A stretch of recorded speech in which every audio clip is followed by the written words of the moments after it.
एक बार एक राजा अपने राज्य का निरीक्षण करने गए तो देखा एक वृक्ष के नीचे धूप में बैठकर संत तपस्या कर रहे थे, भजन कर रहे थे। राजा ने दर्शन किया, आए, सोचा मुझे इस महल में इतनी गर्मी लग रही है तो संत को वहां कितना कष्ट हो रहा होगा। पार्षद को भेजा, संत को बुलवा लिया। संत ने कहा राजन कैसे बुलाया?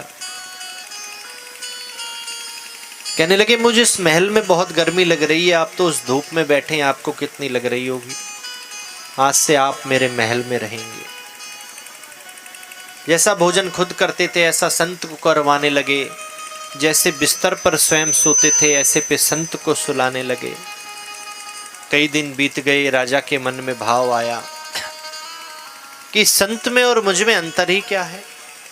जैसा भोजन मैं करता हूं वैसा ही संत करते हैं। जैसे बिस्तर पर, जैसे पलंग पर मैं सोता हूं वैसे पर संत ही सोते हैं। फिर ये संत क्यों है? महाराज के पास गए, ये प्रश्न किया कि आप में मुझ में क्या फर्क है? जो भोजन मैं करता हूं वही आप करते हैं। थोड़ा बहुत हमसे माला ज्यादा जप लेते होंगे, और क्या अंतर है? संत ने कहा आज राजा को बताना है कि संत में और राजा में क्या फर्क है। सारथी को बुलवाया। रथ पर राजा और संत बैठ गए। जंगल की तरफ निकल गए। चलते चले गए। शाम हो गई। राजा ने कहा कितना आगे और जाना है? संत ने कहा जब मंजिल आ जाएगी तो मैं स्वयं ही आपको रोक दूंगा। सायंकाल का समय हो गया, रात्रि हो गई। राजा ने कहा बस, यह रथ एक कदम भी यहां से आगे नहीं जाएगा। संत ने कहा अभी और आगे चलना है। राजा ने कहा यहां तक मेरा राज्य है, इसके आगे मैं बिना निमंत्रण के एक राजा दूसरे राजा के यहाँ कभी नहीं जा सकता, ये मर्यादा होती है।